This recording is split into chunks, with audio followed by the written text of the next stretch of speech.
కొంతమంది మన బాధను పంచుకోకపోగా మళ్ళీ తిరిగి ఇలా అంటుంటారు ఏంటంటే, ఎప్పుడో జరిగిపోయిన దాని గురించి ఎందుకు అలా బాధపడిపోతున్నావు, ఎప్పుడో అయిపోయిన దాని గురించి ఎందుకు ఇంకా రగిలిపోతున్నావు అని చెప్పి చాలా సింపుల్గా ఒక మాట అనేస్తుంటారు. కానీ ఆ రోజు ఆ సంఘటన మన ఎంత బాధ పెట్టకపోతే ఇప్పటికీ అది మర్చిపోలేకుండా ఉన్నాం మనం.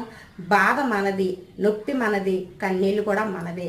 ఆ ద్రౌపది దేవికి సభలో జుట్టు పట్టుకుని ఈడ్చుకొస్తే ఆ తల్లి ఎంత బాధపడింది.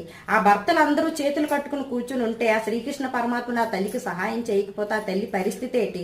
ఆ తల్లి ఇంకా ఆ కోపంలో ఉండి వాళ్ళు హతమారిస్తే గానీ నేను ఈ తల ముడివేయనని చెప్పి ఆవిడ ప్రతిజ్ఞ పూనిన తర్వాత ఆవిడ కోపంలో అర్థం లేకపోతే, ఆవిడ బాధలో అర్థం లేకపోతే అంత శ్రీకృష్ణ పరమాత్ముడు అంతటి వాడు ఆ తల్లికి ఎందుకు సహాయం చేస్తాడు?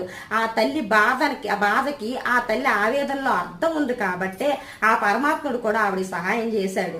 అంతేగాని బాధను వీలైతే అర్థం చేసుకోవడానికి ప్రయత్నించాలే గాని సింపుల్ గా ఎప్పుడో అయిపోయిన దానికి ఇంకా బాధపడుతున్నాం, ఎప్పుడో అయిపోయిన దానికి ఇంకా ఎందుకు రగిలిపోతున్నాం అంటే బాధ అనేది మనం పడుతున్నాం, మనకు తెలుసు, వాళ్ళకి తెలియదు.